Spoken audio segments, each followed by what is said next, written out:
Video લેક્ચરમાં આપનું સ્વાગત છે. સ્ટુડન્ટ 8th સ્ટાન્ડર્ડના unit 2 you love English don't you know આજે આપણે કન્ટિન્યુ અભ્યાસ કરીશું. રાઈટ, આગળના ઘણા લેક્ચરથી આપણે યુનિટ 2નો અભ્યાસ કરી જ રહ્યા છીએ. Today we will start activity 11. Student activity 11 છે જે આપણને ખ્યાલ જ છે કે ઓલ ચેપ્ટર્સ આપણને એક્ટિવિટી બેઝડ આપેલા છે અને અલગ અલગ એક્ટિવિટીઝ છે એમાં અલગ અલગ આપણે શીખીએ છીએ. રાઈટ, તો નેક્સ્ટ ટુડે એક્ટિવિટી 11 છે એ સ્ટાર્ટ કરીએ. Here are 4 different situations. અહીંયા 4 અલગ અલગ પ્રકારની સિચ્યુએશન્સ આપેલી છે. વર્ક ઇન પેર, ગ્રુપમાં કામ કરો. રાઈટ, હવે એક્ટિવિટી બેઝડ ધેટ મીન્સ કે આપણે જે બી કરીએ એ પ્રેક્ટિકલી આપણે કરી અને શીખીએ. રાઈટ, અત્યારની આ સિચ્યુએશન પ્રમાણે આ પોસિબલ નથી, માટે આપણે ટેક્સ્ચ્યુઅલ બેઝડ એટલે કે ઓનલી રિટન વર્કને સમજીએ છીએ અને જોઈએ છીએ કે કઈ સિચ્યુએશન છે, આપણને એમાંથી શું શીખવાનું મળે છે. રાઈટ, બટ પ્રેક્ટિકલી જો આ વસ્તુ આપણે કરીએ તો આપણને વધારે સારી રીતે સમજાઈ જાય અને ક્યારેય આપણે ભૂલાતી નથી. Right, write any one dialogue in your notebook, read it in front of the class.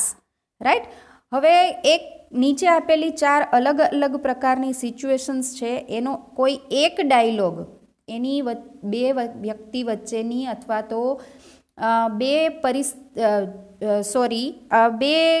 જે છે એની બે કેરેક્ટર વચ્ચેની વાતચીત છે, એ ડાયલોગની રીતે તમારે અહીંયા લખવાની છે. Right, a dialogue between Vandevi and the babul tree.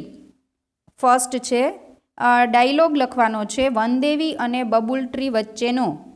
શરૂઆતમાં વનદેવી અને બબુલ ટ્રી વચ્ચે, બિગિનિંગ એટલે શરૂઆતથી. હવે શરૂઆતમાં બબુલ ટ્રી અને વનદેવી વચ્ચે શું ડાયલોગ થયેલો, શું વાતચીત થયેલી એ આપણે જોવાની છે. રાઈટ, ધેન સેકન્ડ છે dialog between the people and the babul tree.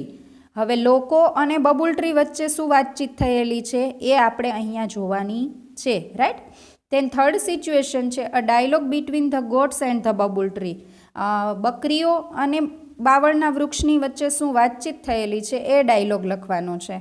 Fourth છે a dialogue between Vandevi and the babul tree in the end. End એટલે કે અંતમાં વનદેવી અને બબુલ ટ્રી વિશે વચ્ચે શું વાતચીત થયેલી છે તો એ આપણે અહીંયા જોવાની છે. રાઈટ, તો આ 4 સિચ્યુએશન્સ છે, એમાંથી આપણે ફર્સ્ટ સિચ્યુએશન જે છે કે a dialogue between Vandevi and the babul tree in the beginning, એટલે કે શરૂઆતમાં વનદેવી અને બબુલ ટ્રી વચ્ચે શું વાતચીત થયેલી છે એ આપણે અહીંયા જોવાનું છે. રાઈટ, ફર્સ્ટ આપણે જોઈએ Vandevi says dear babul why are you so upset. Vandevi કહે છે કે વહાલા બબુલ, શા માટે તું અપસેટ છે? બબુલ કહે છે I don't like my tiny leaves. મને મારા નાના પાંદડાઓ પસંદ નથી. એન્ડ લોંગ વ્હાઇટ ટોન્સ, અને લાંબા સફેદ કાંટાઓ પણ પસંદ નથી. Vandevi said I think you have excellent leaves and thorns to perfect yourself. તને ઉત્તમ પ્રકારના પાંદડાઓ અને કાંટાઓ આપેલા છે, એ પ્રોટેક્ટ યોર સેલ્ફ એટલે કે તને રક્ષણ આપે છે.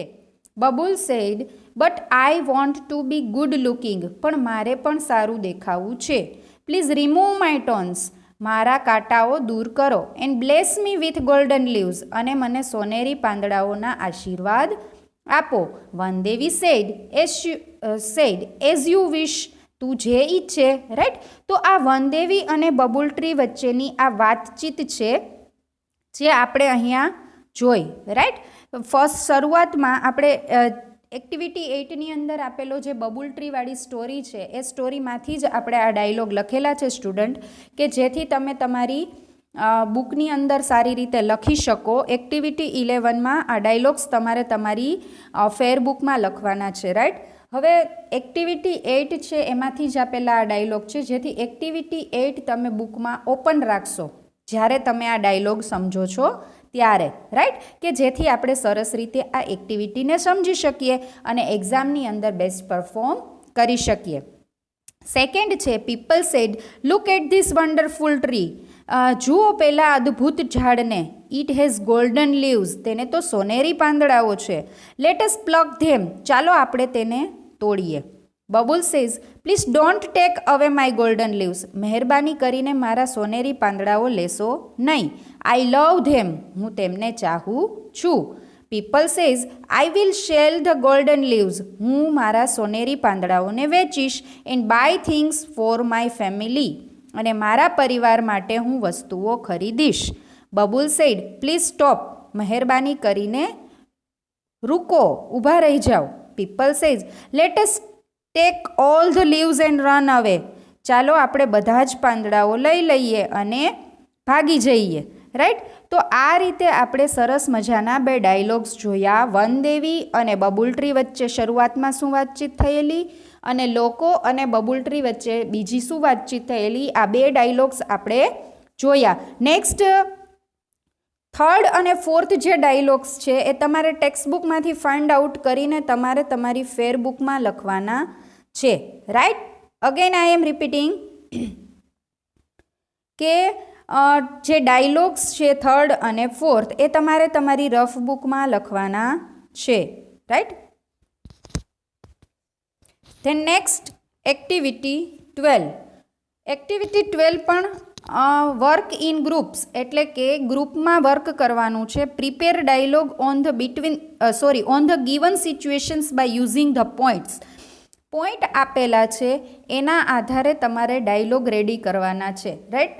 આપણે ગુજરાતીની અંદર વાતચીત બે વ્યક્તિઓ કરતા હોઈએ એ લખીએ જ છીએ અને આપણે સાંભળતા જ હોઈએ છીએ, પણ અંગ્રેજી ભાષામાં આપણે કઈ રીતે બે વ્યક્તિઓ વચ્ચેની વાતચીત લખવી એની પ્રેક્ટિસ થાય એટલા માટે આપણને આ એક્ટિવિટી આપેલી છે. રાઈટ. સિચ્યુએશન 1 છે ગોઈંગ ફોર અ મૂવી એટલે કે મૂવી માટે જવું. પોઈન્ટ્સ આપેલા છે નેમ ઓફ ધ મૂવી, મૂવીનું નામ, ટાઈમ, સિનેમા અને ટિકિટ સિલેક્શન. રાઈટ. અને ટિકિટનું સિલેક્શન કરવાનું છે. હવે કોઈ પણ બે વ્યક્તિના નામ લઈ અને એક વાતચીત આપણે પહેલાં તો ગુજરાતીમાં તૈયાર કરીએ અને ત્યારબાદ તેનું ગ્રામરનો ઉપયોગ કરીને અંગ્રેજી કરીએ તો આપણે સારી રીતે એ ડાયલોગને લખી શકીએ. ફર્સ્ટ છે Nilay said what are you doing this Sunday. તું આ રવિવારે શું કરે છે? Mohit says I am going for a movie. હું મૂવી માટે જાઉં છું. Nilay says which one. કયું movie? Mohit says Kick. Nilay says which theatre will you go to. કયા થિયેટરમાં તું જાય છે? મોહિત સેઝ નટરાજ. નટરાજ થિયેટરનું નેમ છે. Nilay says what time. કયા ટાઈમે? મોહિત સેઝ થર્ડ શો, ત્રીજા શોમાં. Nilay says have you booked the tickets. તે ટિકિટ બુકડ કરી દીધી છે? Mohit says no not yet. ના, હજુ નથી કરી. I will do it now. હવે હું એ કરીશ. Will you come. તું આવવા માંગે છે? Nilay says yes sure. હા, ચોક્કસ. Mohit says very good. Then I will book your ticket also. તો પછી તારી પણ ટિકિટ છે એ હું બુક કરી દઉં છું. રાઈટ. હવે આ રીતે first situation going for a મૂવીના ડાયલોગ્સ આપણે રેડી કર્યા અને આપણે જોયા. રાઈટ. હવે ધેન નેક્સ્ટ સેકન્ડ સિચ્યુએશન છે પરચેઝિંગ અ ન્યૂ મોબાઈલ. હવે ન્યૂ મોબાઈલ પરચેઝિંગ કરવો છે. રાઈટ. તો આ સમયે બે વ્યક્તિઓ વચ્ચેની વાતચીત કેવી હોય એ with the help of points આપણે રેડી કરીએ. કંપની ઓફ ધ મોબાઈલ, મોબાઈલની કંપની. ટાઈપ ઓફ મોબાઈલ, કયા પ્રકારનો મોબાઈલ. બજેટ એટલે કે આપણે કેટલા રૂપીઝ સુધીનો મોબાઈલ લેવો છે, આપણે કેટલા રૂપીઝ સુધી લેવા માંગીએ છીએ એ બજેટ. ફંક્શન્સ અને કલર. ફંક્શન્સ એટલે કે એ કેવા પ્રકારનું કાર્ય કરતું હોવું જોઈએ. મોબાઈલમાં તમારે કયા કયા પ્રકારની એપ્લિકેશન્સની રિક્વાયરમેન્ટ છે કે જેથી કરીને તમે એ મોબાઈલને સારી રીતે યુઝ કરી શકો. અને મોબાઈલનો કલર. હવે આ પોઈન્ટ્સ ઉપરથી આપણે બે વ્યક્તિઓ વચ્ચેની વાતચીત છે, કોન્વર્ઝેશન છે એ તૈયાર કરીશું. Right. Reema I want to buy a new mobile. Reema એમ કહે છે કે હું નવો મોબાઈલ ખરીદવા ઈચ્છું છું. Neeta says nice. Have you selected a model. તું મોડેલ સિલેક્ટેડ કરવા માંગે છે? Meena says no I haven't. ના, હું નથી ઈચ્છતી. I don't know which one of buy. હું એ પણ જાણતી નથી કે કયો એક મારે ખરીદવો જોઈએ. Nitin says no problem. Nitin કહે છે કંઈ વાંધો નહીં, આઈ વિલ હેલ્પ યુ, હું તને મદદ કરીશ. Reema says good idea. Nitin says you can go for Nokia or Samsung. તું નોકિયા કે સેમસંગ શું ખરીદવા માંગે છે, શું લઈ શકે છે? Reema says okay, I think I should buy a Samsung. Okay, હું વિચારું છું કે મારે સેમસંગ ખરીદવો જોઈએ. Shouldn't I? ન ખરીદવો જોઈએ? Nitin says yes, you must buy a smartphone. હા, તારે સ્માર્ટફોન ખરીદવો જ જોઈએ. Reema says I agree with you.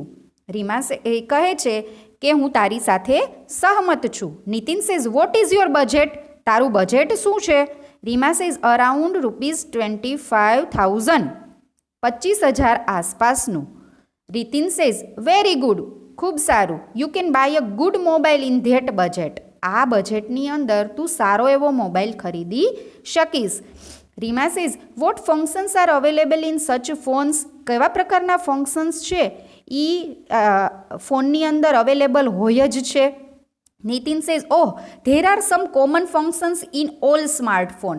એટલે કે દરેક પ્રકારના સ્માર્ટફોનની અંદર થોડાક એવા કોમન ફંક્શન્સ હોય છે કે જે બધા જ સ્માર્ટફોનમાં હોય છે. Rima sad nice. રીમા કહે છે સારું. Nitin says which colour do you like. કયો કલર તને ગમશે? Reema says I like black colour. મને બ્લેક કલર ગમશે. Nitin says excellent, let's go to a shop and see the mobile. ચાલો આપણે દુકાન પર જઈએ અને મોબાઈલ જોઈએ. Rima sad perfect. રીમા કહે છે કે પરફેક્ટ છે, ચલો આપણે જઈએ. રાઈટ. તો આ આપણે જોયું એક્ટિવિટી 12માં કે બે સિચ્યુએશન આપેલી છે. એ સિચ્યુએશનને રિલેટેડ આપણે કોન્વર્ઝેશન ડાયલોગ તૈયાર કર્યા છે. રાઈટ. તો હવે આપણે એ શીખી ચૂક્યા છીએ સ્ટુડન્ટ કે ડાયલોગ આપણે ગુજરાતીની અંદર તો બે વ્યક્તિઓ વચ્ચે કોઈ પણ ટોપિકને લઈને વાતચીત થતી હોય તો એ આપણે ગુજરાતીમાં તો ઉપયોગ કરીએ જ છીએ, આપણી માતૃભાષા છે એટલે રોજિંદા જીવનની અંદર બે વ્યક્તિઓ વચ્ચેની વાતચીત આપણે સાંભળીએ જ છીએ, પરંતુ એને અંગ્રેજીમાં કઈ રીતે લખવી એ આપણે આ ડાયલોગ બનાવ્યા એટલે શીખ્યા. રાઈટ. તે નેક્સ્ટ એક્ટિવિટી 13. હવે make a list of various plants, trees, collect information about them with their photographs. Put your information in the given table.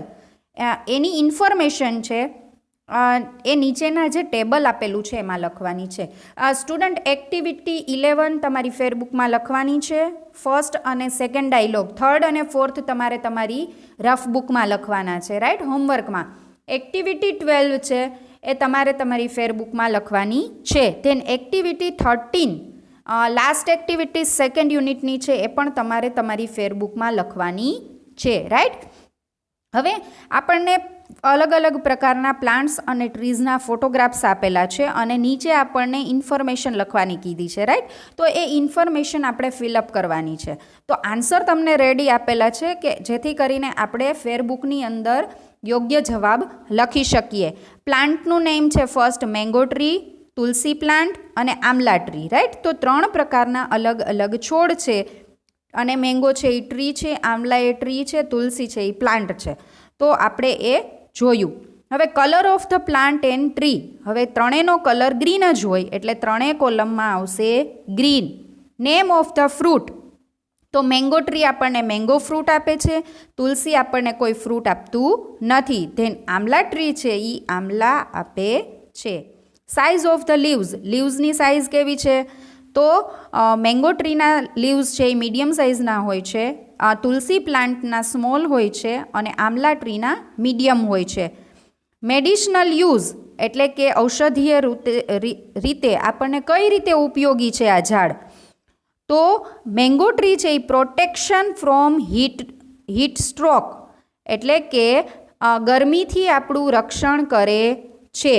Right. ગરમીથી આપણું રક્ષણ કરે છે. તુલસી પ્લાન્ટ છે protection from infection, skin diseases. Infection અને ચામડીના રોગોમાં આપણને એ રક્ષણ આપે છે. અને આમલા ટ્રી છે good of health and energy. તંદુરસ્તી અને એનર્જી માટે ખૂબ સારા છે અને ટોનિક ફોર આઈઝ. આઈઝ માટે પણ એક ટોનિક છે. રાઈટ. અધર યુઝીસ. તો બીજા શું ઉપયોગ છે? તો કે ટુ મેક પિકલ્સ. એટલે કે અથાણું બનાવવા માટે આપણે મેંગોનો ઉપયોગ કરીએ છીએ. તુલસી પ્લાન્ટ છે એને યુઝ ઇન ટી, ચા બનાવવામાં ઉપયોગ કરીએ છીએ. અને આમલા ટ્રી છે તો ટુ મેક પીકલ્સ, આમળાના પણ આપણે અથાણા બનાવીએ છીએ. રાઈટ. તો ખૂબ જ સરસ રીતે આપણે આ એક્ટિવિટી 13ની અંદર 3 ટાઈપ્સ ઓફ પ્લાન્ટ એન્ડ ટ્રીઝનું ઇન્ફોર્મેશન મેળવી અને આપણે જે ટેબલ આપેલું છે એમાં ફિલઅપ કરી. રાઈટ. Thank you students.